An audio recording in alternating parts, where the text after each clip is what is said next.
Vous venez de voir un court extrait de l'expérience que je vais mener. Je vais maintenant vous partager la pire expérience que j'ai vécue à ce jour. Qu'est-ce que la véritable peur? Albert est un bébé de 9 mois, innocent, curieux. Comme tous les enfants de son âge, il découvre le monde, touche, observe, explore, sans crainte. Il ne sait pas encore que quelque chose est sur le point de changer définitivement. Un jour, on lui présente un petit rat blanc, doux, inoffensif.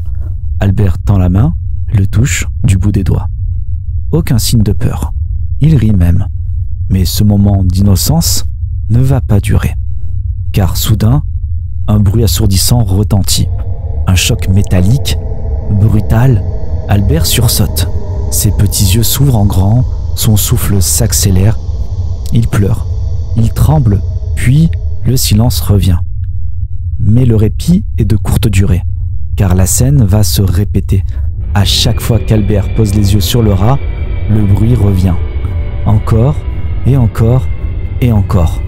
Bientôt, plus besoin du bruit. La simple vue du rat suffit à déclencher la panique. Son petit corps se crispe, ses larmes coulent avant même qu'un son ne résonne. Quelque chose en lui a changé. Mais ce n'est pas tout, car cette peur s'étend. Un lapin, un chien, une fourrure, un masque de coton, peu importe. Tout ce qui lui rappelle le rat déclenche en lui la même angoisse. Il ne comprend pas pourquoi, il sait juste qu'il doit avoir peur. Albert n'était pas un enfant comme les autres. Il était un sujet, un cobaye. Ce n'était pas un jeu, mais bel et bien une expérience. L'histoire que je viens de vous raconter est une histoire vraie, celle du petit Albert. C'est une expérience menée en 1920 par John B. Watson et Rosalie Reiner. Ils ont voulu prouver à travers cette expérience qu'on pouvait créer de la peur, manipuler l'esprit, transformer un enfant innocent en esclave de ses propres terreurs. C'est une histoire, une expérience juste horrible. Quand j'ai découvert cette histoire, je me suis dit, s'il suffit de faire juste un simple bruit pour reprogrammer un bébé, alors combien de nos propres peurs ne sont peut-être pas les nôtres? En faisant cette vidéo, je me suis rendu compte de quelque chose, que nous avons tous un point commun. Nous sommes tous terrorisés par quelque chose. Bien entendu, il y en a parmi vous qui vont me dire « Mais Alex, moi j'ai peur de rien ». Et je me suis rendu compte que malheureusement, on y passe tous. Vous allez vivre des événements plus tard dans votre vie qui vont profondément vous toucher, vous atteindre et créer des peurs profondes. Malheureusement, c'est comme ça. On y passe tous. Par exemple, moi, j'ai peur du noir. Je suis terrorisé à l'idée d'être seul dans le noir le plus total. Pourquoi? J'en ai aucune idée. J'ai beau chercher, peut-être quelque chose qui m'a été partagé, peut-être quelque chose que j'ai vécu et que j'ai oublié, tellement que c'était intense. Je ne sais pas. Mais quoi qu'il en soit, cette peur, elle est là. Elle est bien là, elle est bien ancrée en moi. L'idée même de me dire que les lumières peuvent s'éteindre et de me retrouver tout seul dans le noir le plus total, je suis terrifié. C'est juste impossible pour moi. Et j'ai voulu essayer de comprendre son origine, d'essayer de me dire mais d'où provient cette peur. Bien entendu, j'en ai parlé à ma famille, leur demandé mais pourquoi j'ai peur de tout ça, et j'ai pas forcément de réponse. Alors j'ai essayé de comprendre autrement son origine. Ce que j'ai pu voir, c'est que tout commence par là. J'espère que ce sujet vous plaira. Vous allez voir, c'est hyper intéressant. J'ai découvert beaucoup de choses et je vais tenter une expérience tellement terrifiante pour moi. Je vais me mettre à nu dans cette expérience. C'est quelque chose que j'ai voulu tenter, c'est expérimental. J'espère que ça vous plaira. Quoi qu'il en soit, bienvenue à vous dans cette nouvelle vidéo. Nous allons traiter le sujet de la peur. Et ça, je pense que vous l'aviez compris.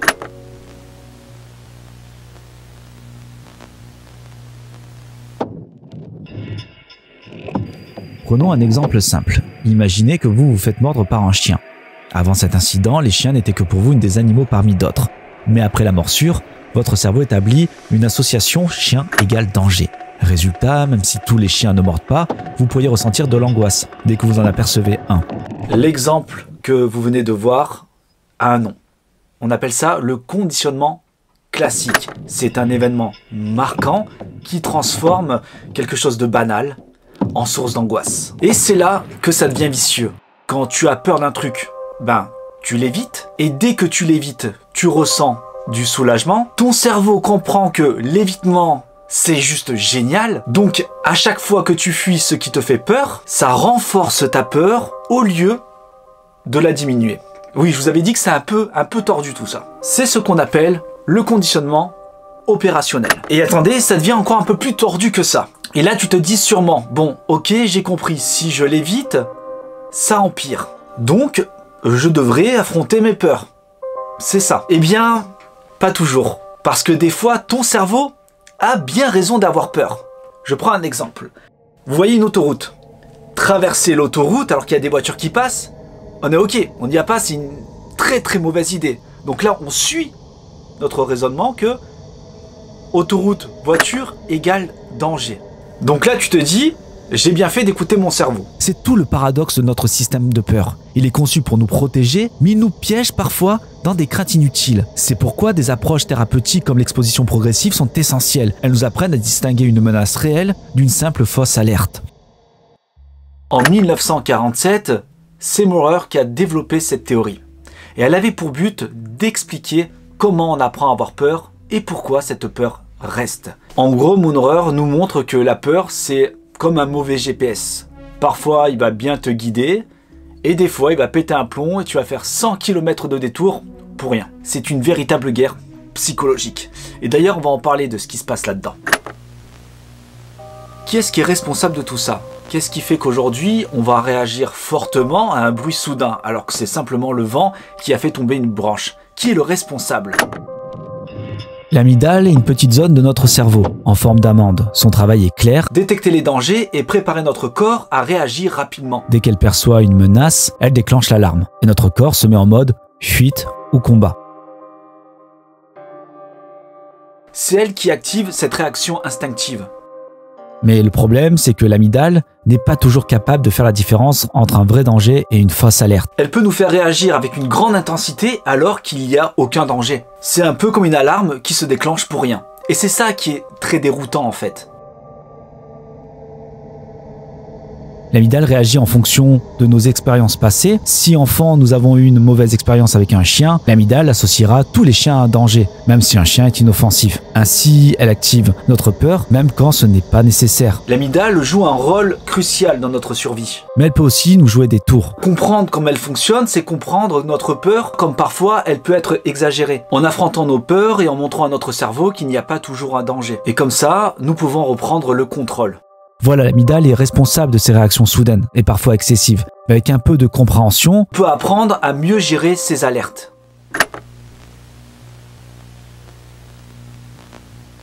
Expression physiologique sur la peur, on sait maintenant qu'il y a une région dans le cerveau, l'amygdale, qui se trouve ici dans le lobe temporal et qui fait la projection et qui fait l'activateur de tous ces différents types d'expressions physiologiques de la peur. Disons, on marche dans la forêt, on voit un serpent. À ce moment-là, votre amygdale est activée par le visage de ce serpent. La vue, excusez-moi, de ce serpent va très direct, très vite, qui fait une première image qui active l'amygdale. Ensuite, il y a une analyse de cette image qui dit, voilà, peut-être c'est un serpent, mais peut-être on a mal vu, et enfin c'est un corde, et puis vous continuez. Mais cette première activation par l'amygdale est très directe et très crue et peut amener alors à un premier figement. Et ensuite, vous pouvez décider qu'est-ce que vous faites. Et, elle consiste enfin de deux grandes parties, si on veut. Il y a une partie très primitive. L'importance de l'amygdale a été découverte grâce à une personne, il y a une trentaine d'années, Madame SM, qui souffrait d'une maladie qui s'appelle Urbach-Witte et qui menait à une calcification de l'amygdale côté gauche et droite. Ça nous a permis de découvrir en première ligne que chez les personnes, que chez l'homme, la femme, l'amygdale est très important parce que cette dame souffrait si on veut, d'une absence de peur. On voit que si on montre à cette personne des images qui font peur, et ces patientes SM, cette réponse EEG était complètement absente, tandis que les autres émotions étaient encore bien exprimées. Ça, c'était au niveau électroencéphalogramme. Au niveau comportement, si on demandait à Madame SM de décrire différents types d'émotions, elle était une assez bonne dessinatrice, comme vous pouvez voir. Elle pouvait bien décrire la joie, la tristesse, la surprise, le dégoût, la colère. Mais pour la peur, elle avait une image qui avait peu à faire. C'était comme elle n'avait même pas une compréhension qu'est-ce que cette peur, qu'est-ce que ça voudrait dire, un sentiment de peur. Quand j'ai commencé à écrire la vidéo, je me suis dit, Alex, la peur, c'est un sujet assez simple. Après tout, tout le monde sait ce que c'est la peur. Et au fur et à mesure de mes recherches, il s'est produit un truc assez étrange. Une forme, alors c'est trop bizarre, une forme de boule angoisse qui est partie d'en bas du ventre et qui est montée. C'était hyper désagréable. C'était comme si je savais où toutes ces recherches allaient m'amener. Je vous explique, c'est vraiment étrange. Quand j'ai commencé à créer ma chaîne, j'avais fabriqué un robot qui me permettait d'aller explorer des lieux que personne ne pouvait arpenter. Ce robot était muni de plusieurs caméras qui me permettaient de voir à distance. Donc, de base, j'aimais explorer des lieux qui étaient isolés. Des lieux cachés de tous que personne ne pouvait vraiment explorer. Et ça, c'était incroyable.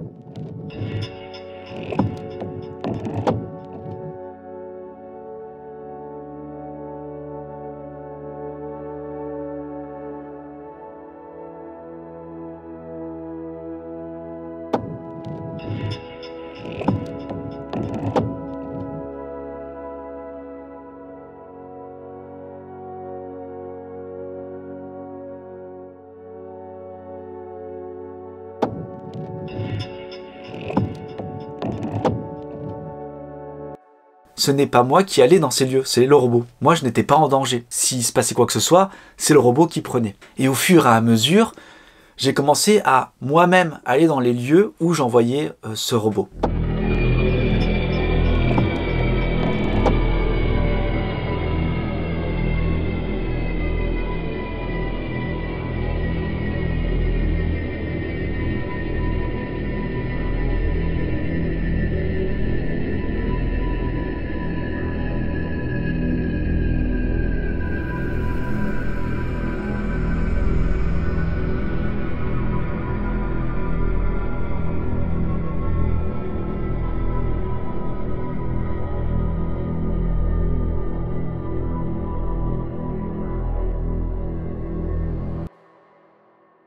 Donc ce robot s'appelle Phoenix, pour ceux qui me connaissent depuis longtemps. J'avais fait une expérience qu'aujourd'hui je ne comprends pas, je ne pourrai plus jamais faire, jusqu'à cette vidéo. Je vous explique. Au départ de ma chaîne, j'ai tenté une expérience assez folle. Pour vous dire, comme je vous l'ai dit, j'ai peur du noir, j'ai peur d'être seul, d'être isolé. Je pouvais y aller quand même, mais je ne savais pas pourquoi. Et en écrivant cette vidéo, maintenant je le sais. Je vous explique le contexte. Le concept était de prendre mon rythme cardiaque et d'aller dans un lieu isolé où il s'était produit des choses marquantes. Notamment, ce lieu était assez horrible. Il se dit que dans ce lieu, beaucoup de personnes se sont pendues. Et notamment, plein de personnes ont entendu des espèces de gémissements, des cris d'étouffement, bref, voilà. On va dire le truc assez classique. Ce lieu a été détruit par des nazis, il a été brûlé, il s'est produit des choses assez horribles. Donc vous associez tout ça, les gens qui entendent des personnes s'étouffer, il y a eu beaucoup de pendus, l'histoire horrible là-bas avec les nazis, ce lieu est totalement isolé au cœur d'une forêt et ce lieu est en ruine. Mais il a une particularité, les soubassements, la cave est accessible et fermée. Et j'ai décidé d'aller arpenter ces lieux seul, de nuit.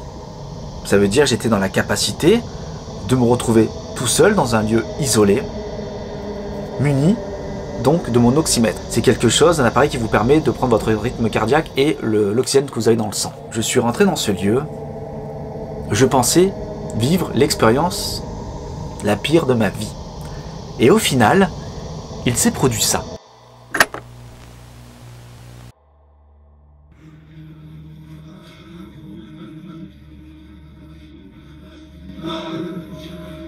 Une flèche rouge. Il y a à dire qu'il y a des gens qui viennent se suicider ici, vu tout ce qui s'est passé.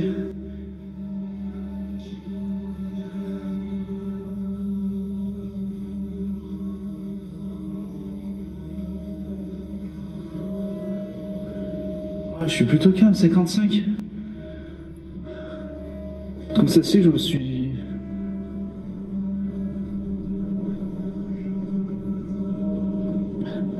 Les amis, on se retrouve quand même en pleine nuit dans un château hanté. Je suis dans les caves d'un château hanté. Courez. Oh, j'entends trop de bruit partout, c'est horrible à cause des gouttes d'eau là.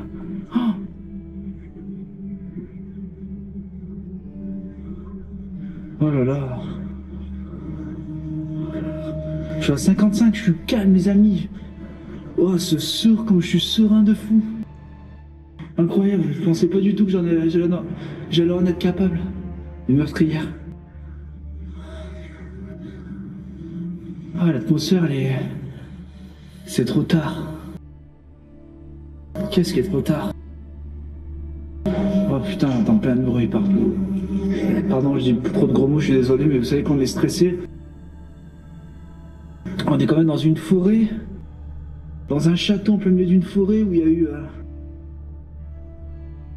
pas mal d'histoires quand même incroyables. Étonnamment, je n'ai pas eu peur. Mon cœur était au plus bas. C'est un truc de dingue. Je ne sais pas pourquoi, à l'époque, en fait, je me sentais aussi bien. Pourtant, ça regroupait tous les éléments qui me terrifient.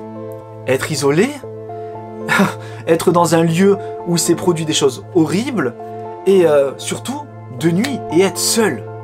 Pourquoi j'étais aussi bien? Pourquoi j'étais aussi bien? Le conditionnement. C'est le conditionnement qui a fait que j'étais bien. Quand j'ai tenté cette expérience, je n'avais jamais rien vécu de fou. Jamais rien vécu d'extraordinaire, jamais eu de frayeur, jamais une expérience terrifiante en fait. C'est pour ça que, à l'époque, je pouvais aller dans ce genre de lieu, seul, sans aucun problème. Ne pas être stressé, ne pas avoir peur, enfin c'est fou. Vous avez vu mes pulsations comme j'étais calme? Mais qui est aussi calme dans ce genre de lieu? À part le grand JD. Et aujourd'hui, c'est juste improbable. C'est juste improbable. Toutes mes recherches convergeaient vers un seul et même point précis. J'allais tenter faire face à cette peur. J'allais obliger me retrouver dans un lieu qui m'a conditionné, un lieu qui m'a fait très peur. Aujourd'hui, si j'ai peur, c'est parce que j'ai vécu des choses folles, des choses qui m'ont effrayé, des choses que je ne peux pas expliquer, que je n'avais pas vécues auparavant. Et aujourd'hui, je les ai vécues, ces choses-là. What? Did you say something? Can you please say it again?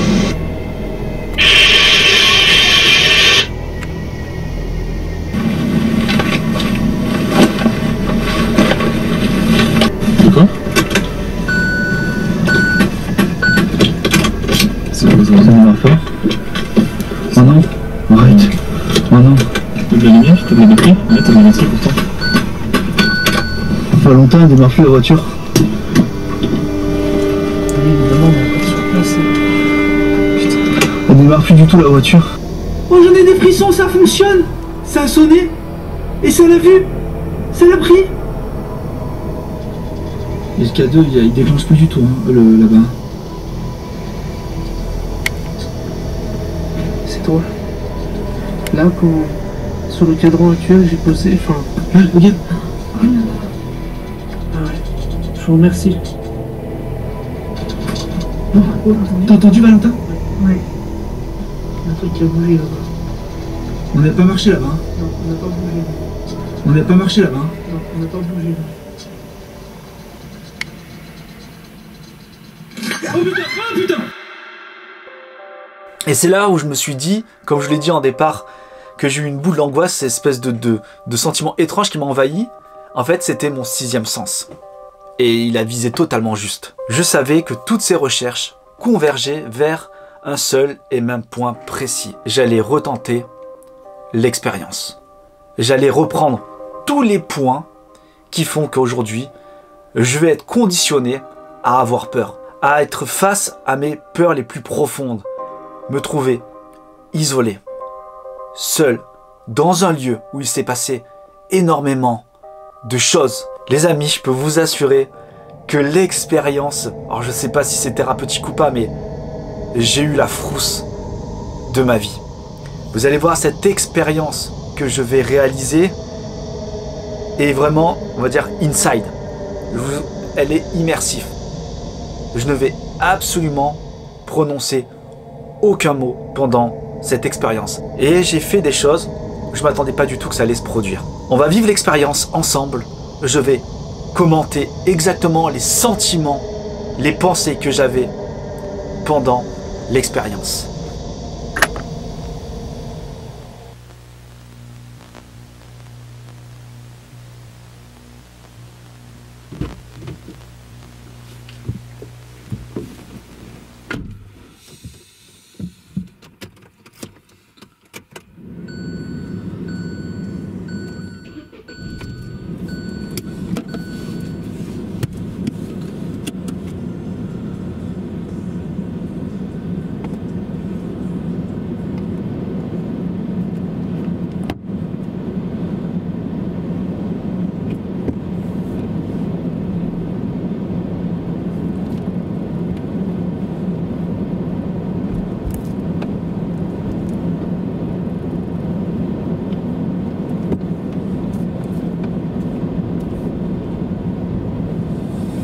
J'ai changé de caméra, c'est expérimental.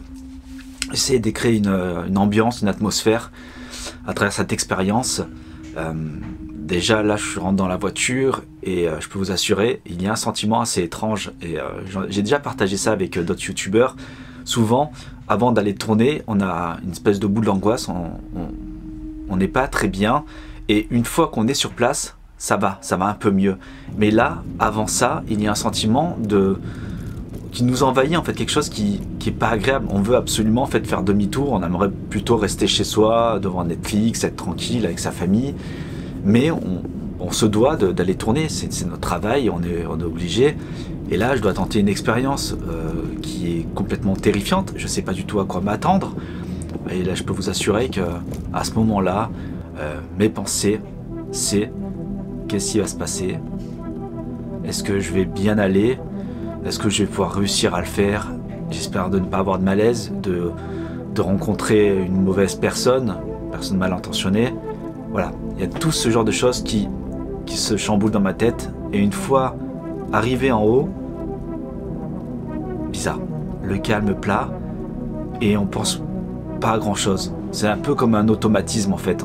Je commence à mettre mon matériel, à l'installer et c'est parti, on va commencer l'expérience quoi.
Bon là, je suis préparé, j'ai ma caméra, je tourne avec la caméra avec laquelle je filme là, et si vous voulez, cette caméra elle a juste une petite lumière devant. J'ai décidé d'être assez minimaliste dans l'expérience, et avant de rentrer dans le lieu, en fait, vous avez un petit chemin à arpenter, et je crois que c'est le pire en fait, parce que donc je ne vois absolument rien, et là j'ai le temps de cogiter, de me dire est-ce que tout va aller, tout va aller, tout va aller, et je vois la silhouette en fait en face de moi de la maison.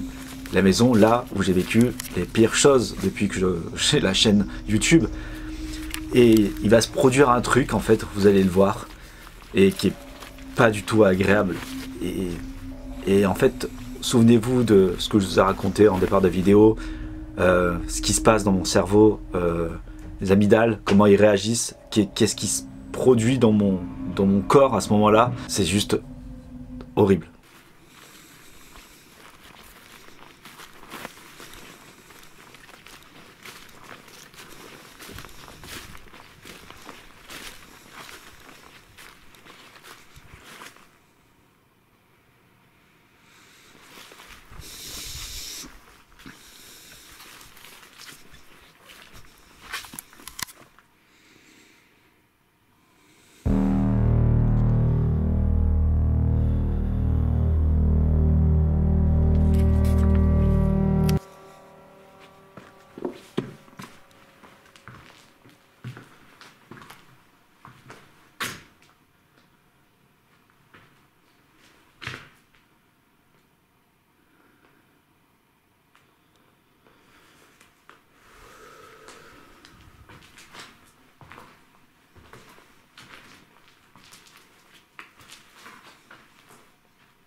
D'habitude, lorsque je rentre dans un lieu, je parle à voix haute pour signaler que je suis dans le lieu. Et là, l'idée, c'est que je ne parle pas. Alors, c'est juste horrible pour moi en me disant que je préviens personne dans le lieu que je rentre. Il y a un truc qui monte en me disant, j'imagine, j'effraie quelqu'un parce que lui, il s'attend pas à me voir et en même temps, on s'effraie. Il y a tout ça qui, en une fraction de seconde, qui s'empare de mon esprit.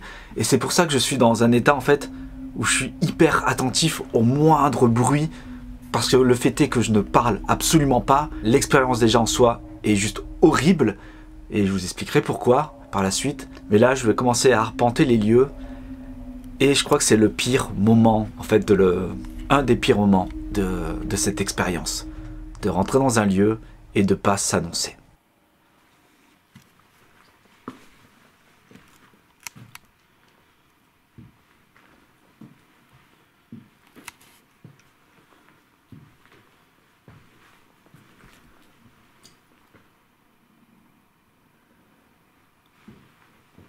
Je me mets au fond de la pièce pour analyser ce qui se passe et je vois la porte à gauche et je me souviens en la regardant que c'est là où Valentin, mon médium, a vu qu'il y avait une personne qui s'était pendue. Et c'est pour ça que je regarde tout de suite mon oxymètre pour voir est-ce que je suis aussi stressé que je pense l'être.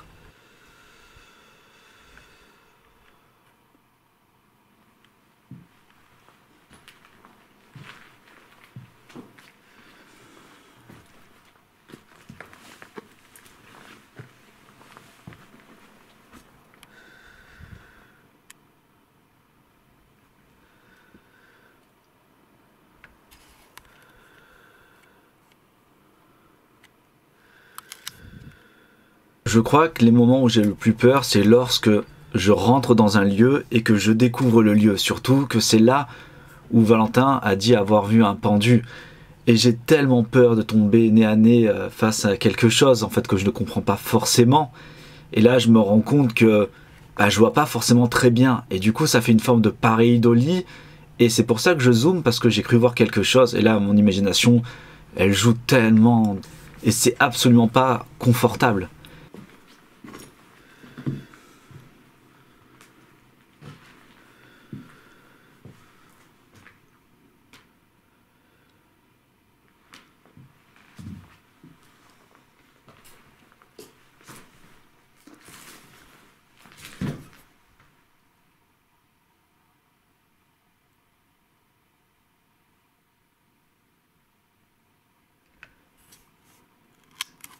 Des fois, vous pouvez voir, je m'arrête, c'est parce que je crois entendre des choses. Et là, mon cerveau, vraiment, il me fait n'importe quoi. J'ai l'impression d'entendre des choses, de voir des choses. C'est juste très désagréable. Le silence, c'est une chose juste horrible.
On peut le voir, j'hésite complètement de descendre car c'est là où j'ai vécu une des pires choses depuis la création de ma chaîne. Je ne sais pas si je suis capable d'y descendre ou pas pour l'instant.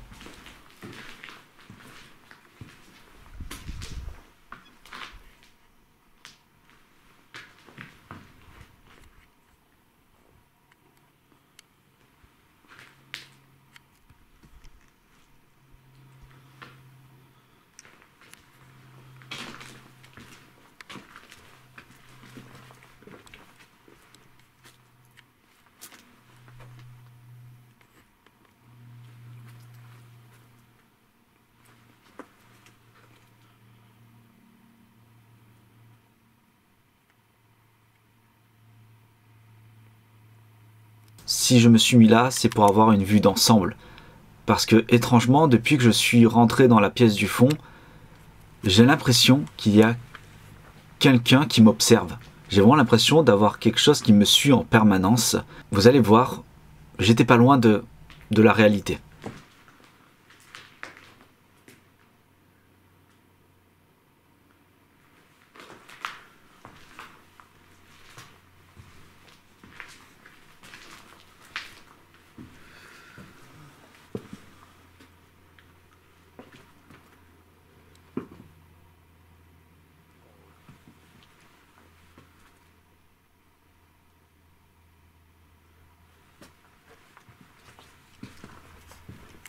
Ça fait pas longtemps que je suis dans le lieu, et le fait est de ne pas parler et d'être seul, j'ai l'impression que ça fait plus d'1 heure que j'y suis.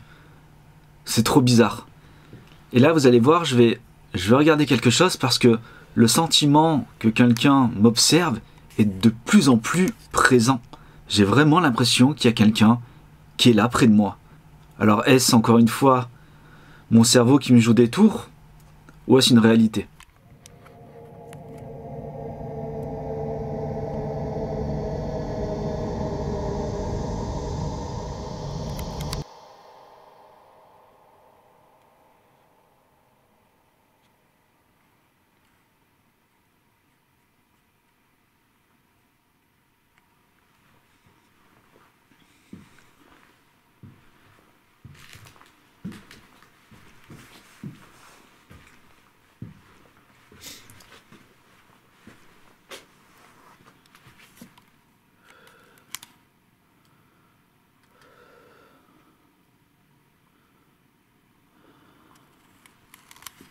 Bon, on y est. Le moment que je redoutais le plus est là. Donc je m'apprête à descendre et le sentiment que j'ai est juste extraordinaire. Il y a tellement de confusion qui se produit dans mon esprit. Je descends, mais est-ce que je descends vraiment là? Est-ce que je vais revivre ce que j'ai vécu? Comment ça va se passer? Bref, il y a une multitude de pensées qui traversent mon esprit. C'est très troublant. Et c'est très difficile d'expliquer en fait ce qui se passe là parce que, encore une fois, c'est comme une forme d'automatisme. Je descends parce que je dois descendre. Et pourtant, je n'ai pas envie de descendre. C'est tellement paradoxal ce qui se produit, c'est très très très bizarre.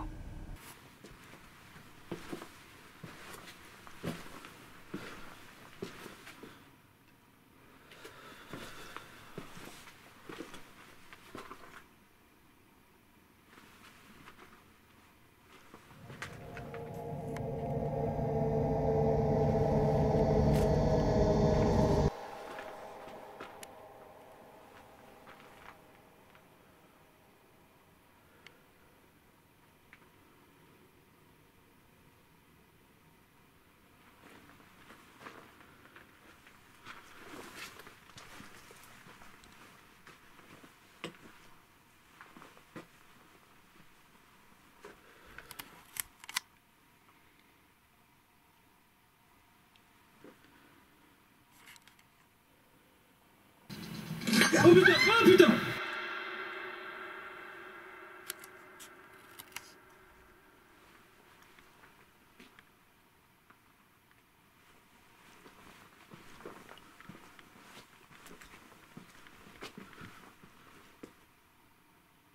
Je ne sais pas si vous avez remarqué, mais lorsque je rentre dans une pièce, j'ai toujours tendance à me mettre au fond dans un coin pour avoir vraiment une vue d'ensemble.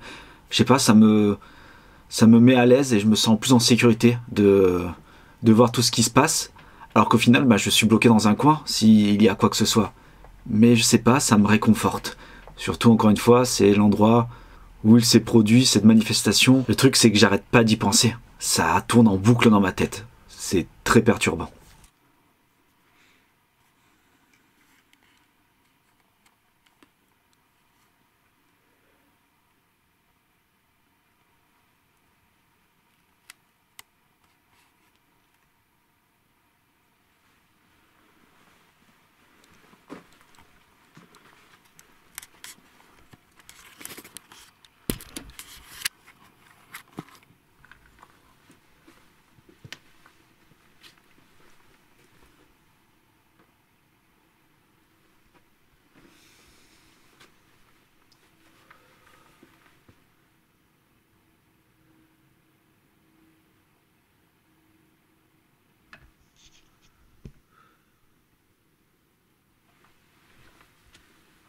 Alors là, je ne sais pas du tout pourquoi j'ai posé la caméra et que j'ai fait ça.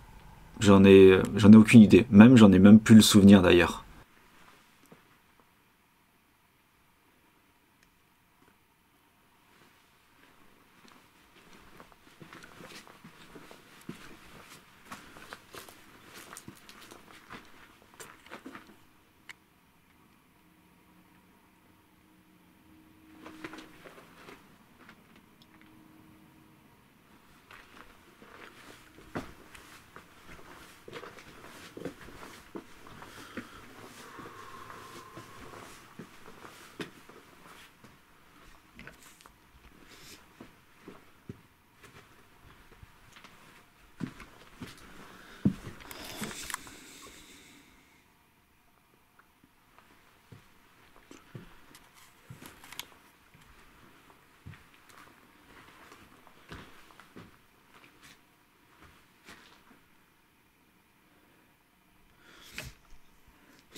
J'ai toujours ce sentiment étrange, je ne sais pas d'où il vient, mais j'ai vraiment l'impression qu'il y a quelqu'un qui est à côté de moi, en fait qui m'observe. Je me sens observé constamment. Et des fois, même quand je m'arrête de marcher, c'est pour ça que je me pose, j'ai l'impression d'entendre en fait comme s'il y avait un bruit de papaf qui s'arrêtait juste derrière moi. C'est perturbant. Et j'ai vraiment l'impression que quelqu'un est là avec moi.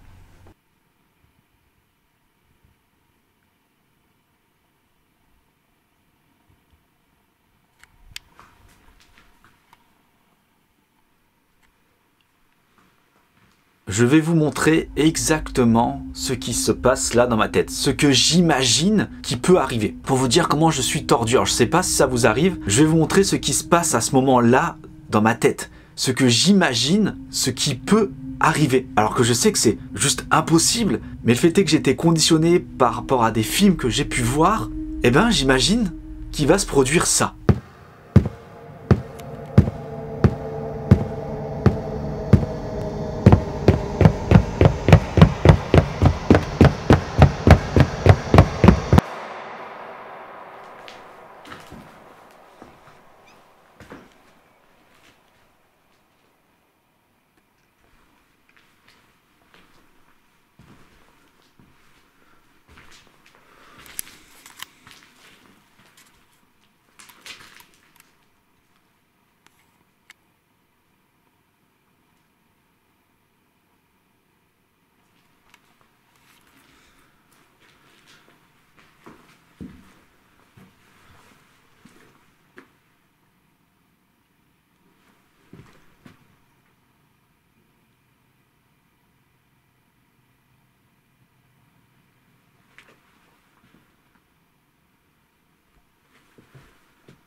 L'expérience que je fais n'est pas une enquête paranormale. C'est juste une expérience sur mes propres peurs. Mais j'ai voulu tenter une expérience un peu plus profonde. Une expérience basée sur l'intention. Je voulais voir si, en utilisant un appareil qui serait capable d'interagir avec le domaine du paranormal, comment ça se passerait dans mon esprit. Surtout dans un lieu où il s'est produit beaucoup de choses vis-à-vis du paranormal. Donc je vais sortir un appareil que j'ai fabriqué. C'est un système à ultrasons que lorsqu'il détecte quelque chose, il est associé à un appareil photo analogique type Polaroid. C'est-à-dire que lorsqu'il capte quelque chose, ça prend une photo instantanément. Et je pensais que l'expérience n'allait pas fonctionner. Je pensais juste faire de l'expérience pour voir comment ça allait me toucher en termes de peur émotionnellement. Et il s'est produit la pire des choses que je pouvais espérer. Je m'attendais pas du tout que ça fonctionne.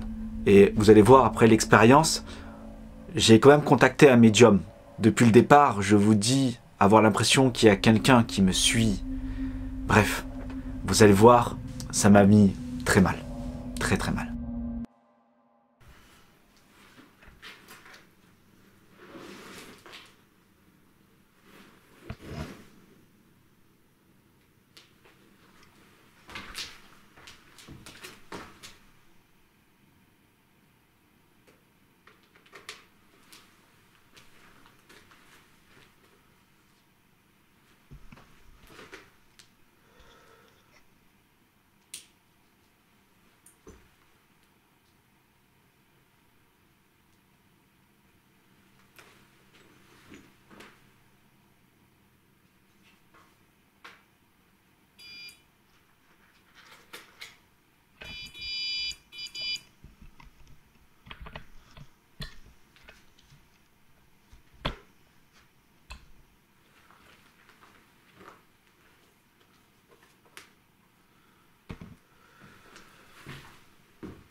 Au bout d'un moment, je décide de prendre l'appareil et de le mettre sur un trépied, de le mettre devant la porte, parce que, je sais pas, j'ai ce sentiment-là qu'il y a quelque chose qui m'observe dans le noir. C'est juste horrible, donc je décide de le poser là.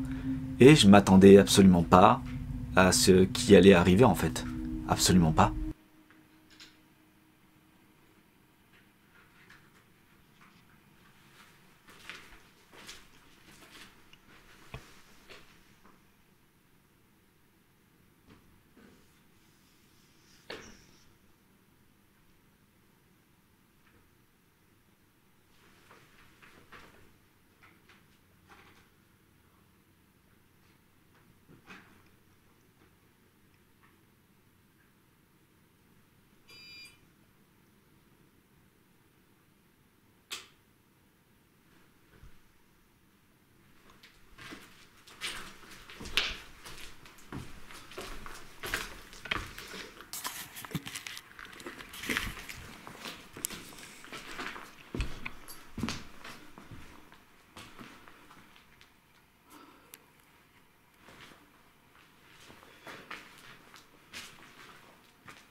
Oh.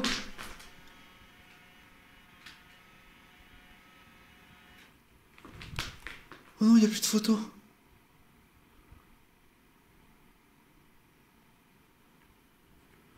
Oh.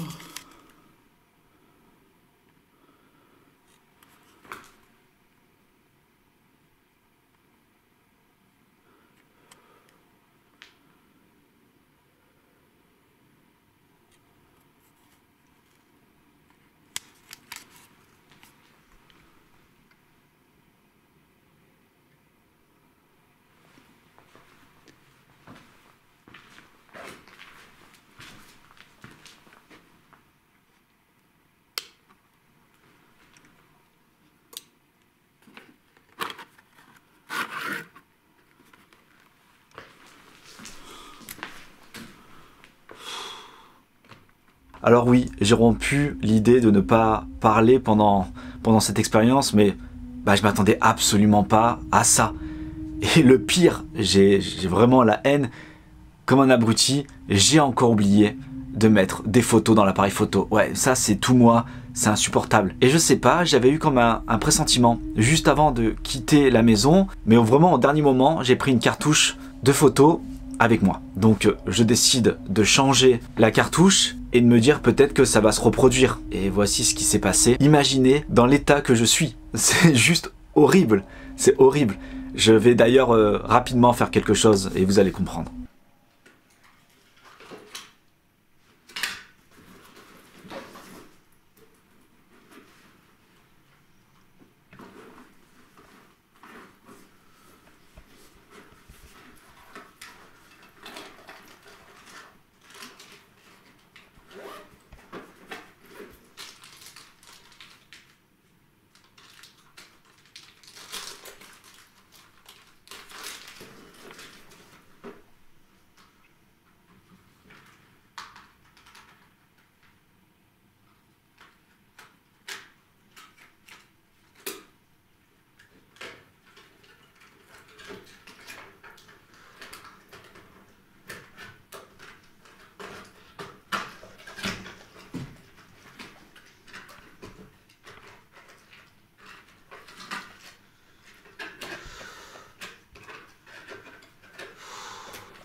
Ce moment-là, c'est que, contrairement à tout à l'heure, j'essaie vraiment de rester sur la porte et ne pas me tourner ou autre chose, de ne pas être perturbé par ce qui se passe autour de moi. Donc j'essaie vraiment d'être concentré sur la porte et sur l'appareil, et en même temps j'essaie de regarder mon rythme cardiaque, mais à chaque fois je me dis est-ce que il va s'enclencher, et au moment où il s'enclenche je vais regarder mon rythme cardiaque, du coup je vais pas pouvoir voir ce qui se passe. Donc là j'essaie vraiment d'être concentré et d'espérer que ça se reproduise, Et à la fois, je n'ai pas envie que ça se reproduise. Il y a mon côté enquêteur qui a envie de prendre une photo s'il se passe quelque chose, mais en même temps, il y a le côté expérience, le côté humain, où je ne veux absolument pas que ça se déclenche. J'ai pas envie d'avoir peur. Alors que déjà, dans un premier temps, j'avais eu peur avec le premier déclenchement. Donc c'est assez paradoxal ce qui se passe. Il y a mon côté vraiment enquêteur qui se dit j'ai trop envie que ça prenne une photo, et mon côté vraiment, moi, enfin Alex, quoi, non. Surtout ne prends pas de photos. Surtout qu'il ne se passe rien.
Non mais c'est pas possible. Est-ce que j'ai toujours cette tête-là quand j'ai peur?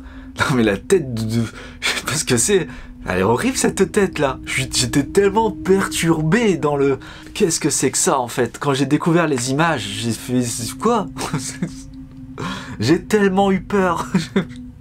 Il y a mon côté vraiment enquêteur. Je vous assure, là dans mon esprit, c'était énorme, ça a pris une photo. Et en même temps, ça a été... Quoi?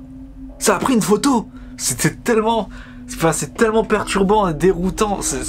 Alors je vois ma tête, du coup je rigole parce que je suis maintenant à l'extérieur de tout ça, mais sur le moment, je fais pas trop le malin en fait. Tellement la tête du perturbé quoi, c'est n'importe quoi quoi. Cette frayeur. La photo que j'ai prise, donc je l'ai envoyée à des médiums. Là c'est mon côté enquêteur hein, qui a pris le devant. Et cette sensation que quelqu'un me suit tout le temps. J'avais vraiment l'impression qu'il y avait quelqu'un qui était là. Et cette personne, je la voyais vieille, un vieux monsieur qui me suivait. Alors je vous dis ça, c'est pas anodin, parce que vous allez voir avec la suite des événements. La photo, je la regarde plus pareil en fait maintenant. Quand je l'ai regardée dans un premier temps, je dis ok, est-ce qu'il y a quelque chose? Mais après coup, je la regarde maintenant avec un peu plus d'angoisse. Je suis un peu plus anxieux quand je la regarde. Et vous comprendrez après. Cette tête. Horrible.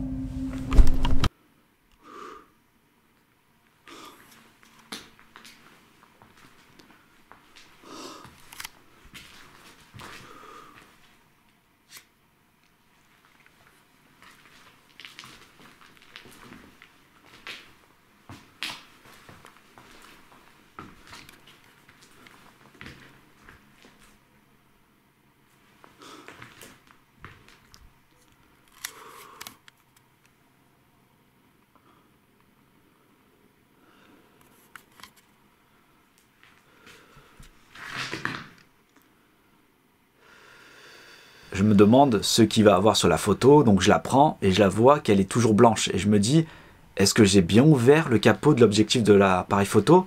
Parce que c'est bien mon genre ça, de le laisser fermer.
À cause des 2 déclenchements qu'il y a eu, je me sens pas forcément très bien. Alors je préfère couper l'appareil avant qu'il reprenne une photo. Parce que à l'idée que ça reprenne une photo, je me sens très angoissé, alors que je le suis déjà pas mal.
Avant de quitter les lieux, je décide de tenter une toute dernière expérience, celle de mettre un casque sur les oreilles pour faire qu'un avec le lieu. L'atmosphère est devenue bien plus oppressante.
L'expérience prend une toute autre dimension, c'est vraiment étrange parce que le casque en fait fait pression sur les oreilles et j'entends mon cœur battre très fort, j'entends mon souffle et je me dis si j'entends tout ça, est-ce que je ne vais pas entendre quelque chose que je ne veux pas entendre, comme une voix, enfin ça prend vraiment une toute autre dimension, le son est complètement amplifié et j'ai tellement peur à ce moment-là d'entendre une respiration autre que la mienne, entendre des bruits de pas, entendre quelqu'un me murmurer quelque chose.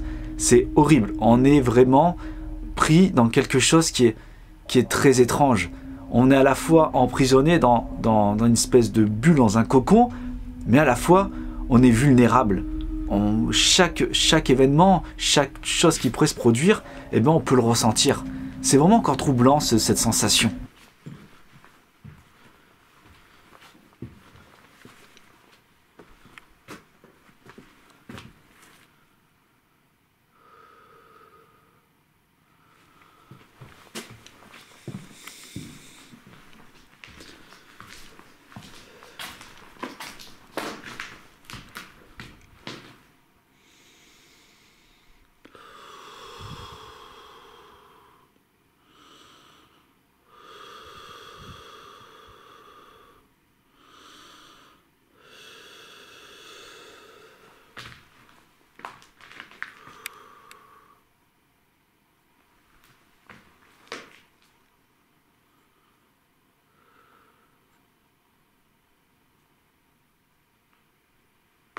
Je me dis au bout d'un moment, je ne suis pas allé dehors. Est-ce que dehors je vais avoir la même frayeur? Est-ce qu'il va y avoir la même oppression? Donc je sors et au final c'était pire.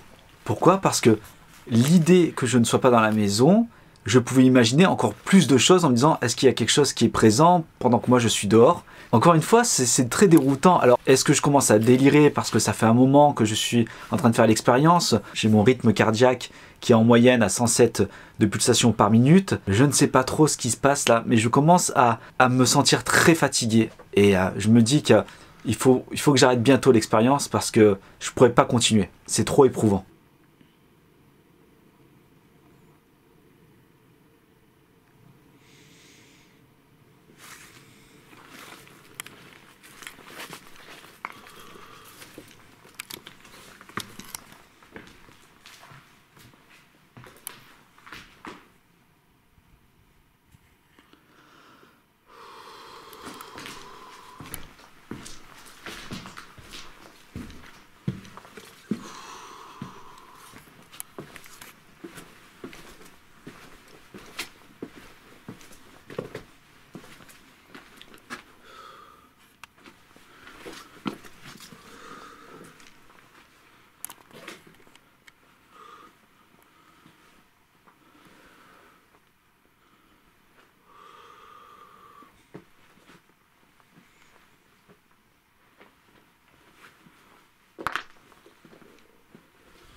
C'est vraiment étrange parce que de revoir les images, ça me fait bizarre. C'est particulier, c'est une expérience que je n'avais jamais réalisée.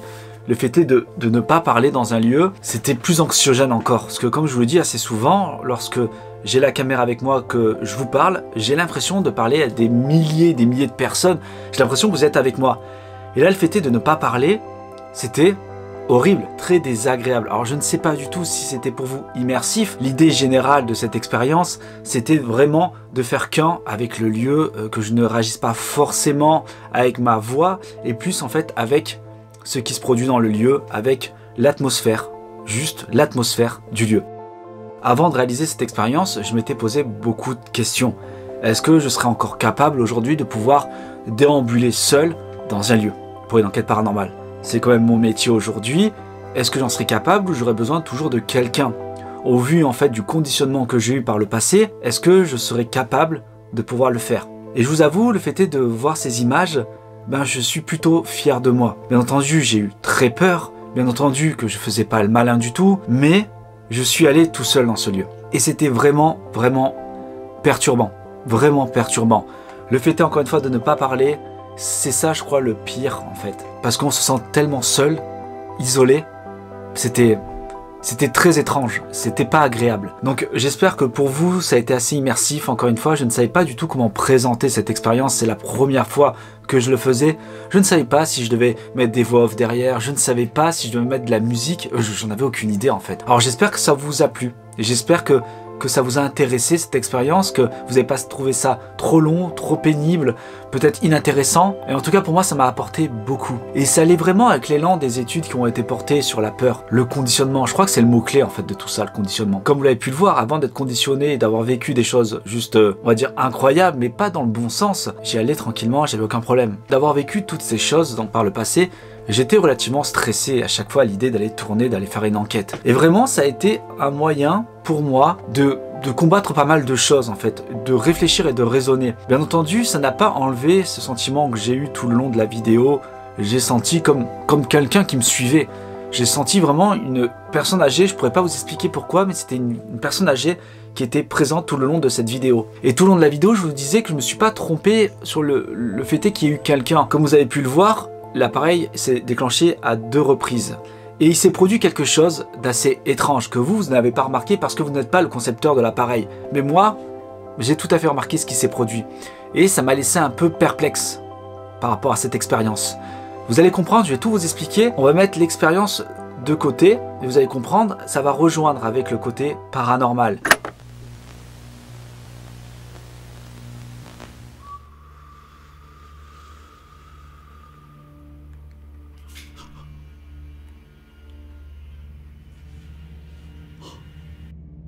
Comme je vous l'ai dit, c'est produit quelque chose avec l'appareil que sur le moment je n'ai pas compris.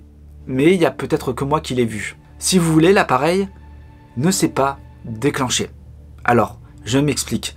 Le Ghost Radar est muni d'un capteur sonore. Lorsqu'il capte quelque chose, il va sonner, il va biper. Et un point rouge va être le témoin de ce qu'il a capté sur l'écran, via le capteur à ultrasons. Et là, étrangement, il n'a pas sonné et même le laser ne s'est pas pointé. Si vous voulez, ça capte un truc, il y a le laser, il y a le bip sonore et il y a le témoin sur l'écran. Et là, il n'y avait rien de tout ça. Et moi, je l'ai vu tout de suite. J'ai dit, c'est trop bizarre. Comment ça se fait que l'appareil photo s'est déclenché? Alors, ce que j'ai fait tout de suite chez moi, j'ai posé l'appareil photo à la maison avec le Ghost Radar et j'ai laissé tourner pendant plus de 8 heures. Et il n'y a aucune photo qui a été prise dans ma salle. Et c'est là que cela devient étrange. Je vais vous montrer la photo qui a été prise.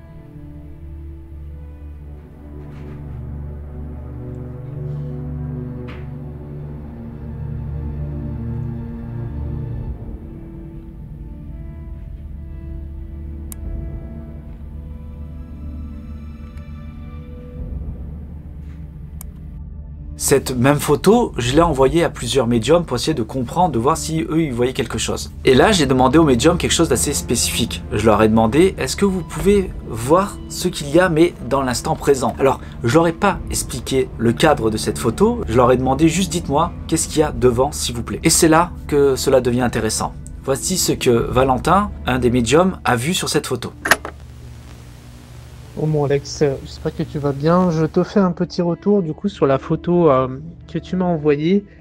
Très rapidement, il n'y a pas beaucoup d'infos, mais elle doit être un peu plus loin qu'1 mètre de ton appareil. J'ai montré la photo à Elodie, ma compagne, et elle a remarqué tout de suite une femme rousse sur la photo qui se présentait. Le signe distinctif, c'est qu'elle elle a une apparence très décomposée, comme un cadavre qui aurait pourri pendant un certain temps.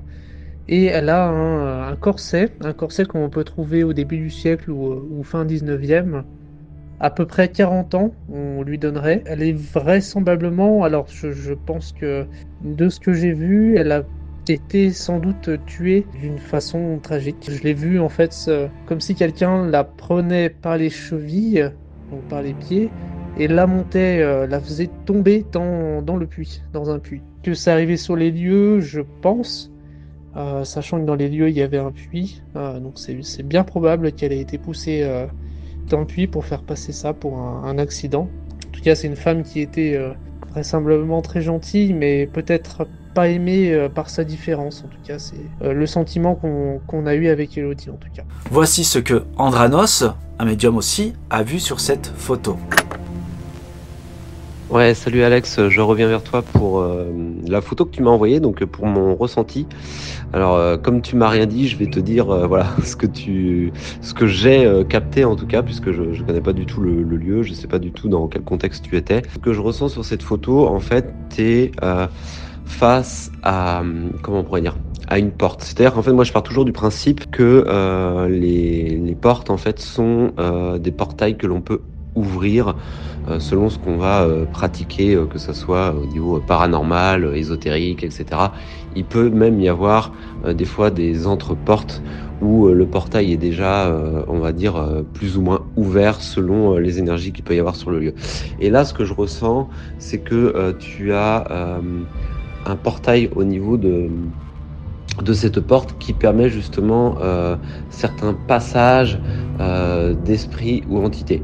Là, ce que je ressens sur la photo, c'est que tu as affaire à une entité masculine, d'accord, qui est présente, clairement, elle est très présente sur cette photo, et je la sens pas négative, d'accord, c'est plutôt, moi je sens plutôt une entité gardienne des lieux, toi. Donc je dirais plutôt gardien des lieux, puisque pour moi c'est masculin, mais il peut y avoir parfois, enfin dans mes pratiques en tout cas, et par mon expérience, on a affaire des fois à ce qu'on appelle des gardiens des lieux, et là c'est exactement ce à quoi on a affaire. Pour moi, c'est une entité masculine, gardien des lieux, qui surveille, qui se demande un petit peu ce qui se passe, qui est pas forcément content qu'on le dérange, mais c'est pas non plus négatif en soi. Donc lui, il est là vraiment pour surveiller et voilà, prendre soin, on va dire, du lieu, et surveiller des gens, voilà, qui viennent là, quoi. Donc je pense que tu l'as un peu réveillé, peut-être dérangé. Ce genre d'entités en fait ont tendance à se montrer plus facilement que d'autres, parce que justement en général ils veulent faire peur, et j'insiste bien sur le peur. Donc je sais pas si toi tu as vécu un moment de peur ou d'angoisse ou t'es parti, mais en tout cas le but c'est vraiment de faire partir les gens qui sont sur place, de leur faire peur, et que le lieu redevienne tranquille, et dans son côté sombre. Enfin, quand je dis côté sombre, je veux dire dans le noir, dans la nuit, dans le calme. Donc voilà un petit peu ce que je peux te dire. Et voici ce que Christine, également une médium, a vu sur cette photo. Coucou Alex, donc je te fais part de ce que j'ai ressenti, ce que j'ai perçu. Alors, de suite, rien qu'en regardant la photo, sans même me mettre en condition de connexion, on va dire, ce qui m'a interpellée tout de suite, c'est que j'ai vu une personne dans l'entrebâillement de la porte, dans le noir. Là, on voit qu'il y a quelqu'un, comme si cette personne d'ailleurs nous regarder même. Je vois aussi comme si la porte bougeait, ou s'il y avait du mouvement derrière. Alors je pense qu'il y a quand même pas mal de mouvement dans cette pièce, peut-être pas mal d'énergie d'ailleurs. Je ne vois rien d'autre que cette personne qui est dans l'entrebâillement de la porte. J'ai d'ailleurs demandé à mon pendule me le confirme. Mon pendule me donne aussi un taux vibratoire très très bas puisqu'il est à 0, on ne peut pas faire plus bas d'ailleurs. Donc très nocif. Avec mon pendule, on me parle de trou ou de déchirure. Je ne sais pas si c'est un lien, tu me diras si tu comprends ce que ça veut dire. Trou, déchirure. Voilà, en tout cas une personne qui est décédée, qui vivait sur place ou qui est décédée sur place, mais qui a un lien avec le lieu. Voilà ce que je peux te dire sur cette photo. J'espère que ça va t'aider. Merci Alex, à bientôt. Je tiens à le répéter, mais lorsque j'envoie les photos médiums, ils ne savent pas du tout le contexte, ils ne savent pas où ça se trouve, je leur dis rien du tout. Donc là, ils ne savaient pas du tout que c'était une expérience, pour eux c'était sûrement une enquête paranormale, ça pouvait pas être autrement. Valentin, avec Elodie, donc sa compagne, dit avoir vu une femme devant, une femme qui a été attrapée par les chevilles et jetée dans le trou, dans le puits d'âme. En dessous, vous avez vu, il y a une espèce de trou. Et d'autant plus, il dit que la personne était bien entre la porte, mais un peu plus loin que l'appareil, donc au-delà d'1 mètre. Ça, c'est intéressant, vous allez comprendre pourquoi. Andranos, de son côté, lui, dit qu'il voit un homme, enfin du moins une présence, qui surveille, qui est présente et qui regarde ce que je fais. Et moi, tout le long de la vidéo, je vous l'ai dit que je sentais quelqu'un qui m'épiait. Et je vous assure, j'en ai pas parlé à Andranos. Du coup, après on en a parlé en off, mais j'ai dit mais c'est fou Andranos, il y a quelqu'un qui m'a épié et tout ça, et je le dis dans la vidéo, c'est incroyable. Et Christine qui dit qu'elle voit une personne qui a été jetée dans un trou, enfin du moins ça a associé son malheur avec un trou. C'est incroyable les coïncidences, je veux dire, c'est fou. Et encore une fois, je vous assure qu'ils ne connaissent pas du tout le contexte. Ils ne savent pas. Et souvent, moi, c'est un peu au dernier moment, je les appelle, je dis « Attends, tiens, j'ai une photo, est-ce que tu peux me travailler dessus ?» Et bah, des fois, ils ont le temps, tant mieux, mais ils n'ont pas le temps, bah, tant pis. Mais là, franchement, en plus, ils ont fait ça assez rapidement, quoi. C'est incroyable. Encore une fois, pris bout à bout, ça me tue à chaque fois, comme ça corrobore. C'est incroyable. C'est pour ça que je trouve que d'avoir des médiums dans ces vidéos, ça donne vraiment une autre dimension.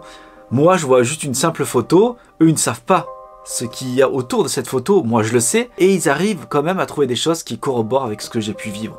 C'est extraordinaire. Et souvenez-vous, je vous ai dit, gardez ça bien en mémoire, que les personnes, ils sont entre portes, mais ils sont, selon du moins déjà Valentin, parce que eux n'ont pas parlé de distance, mais la personne n'est pas collée à l'appareil, elle est un peu plus loin que l'appareil, donc au-delà de 1 mètre. Et vous allez voir, j'ai une théorie. Vous savez, lorsqu'on a un K2 dans les mains, on va le voir sonner. Le K2 est capable de voir s'il y a de l'électromagnétisme autour de lui. Et des fois, il va sonner, ça veut dire qu'il a capté, c'est un fait, de l'électromagnétisme.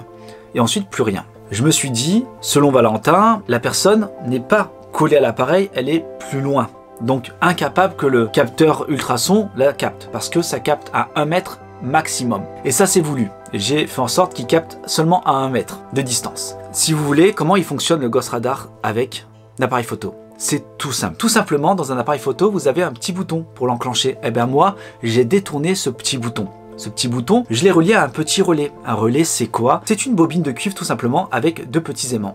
Vous chargez cette bobine de cuivre, par exemple moi c'est en 5 volts, et ça vient l'exciter et ça vient coller 2 aimants, comme si c'était un interrupteur, ça vient fermer le contact. Donc ce relais, quand on l'envoie de l'alimentation, il ferme le contact, c'est comme si moi j'avais appuyé sur le bouton de l'appareil photo. C'est comme ça que ça fonctionne. Donc le Ghost Radar capte quelque chose, envoie l'information qui est du courant dans le relais et prend la photo.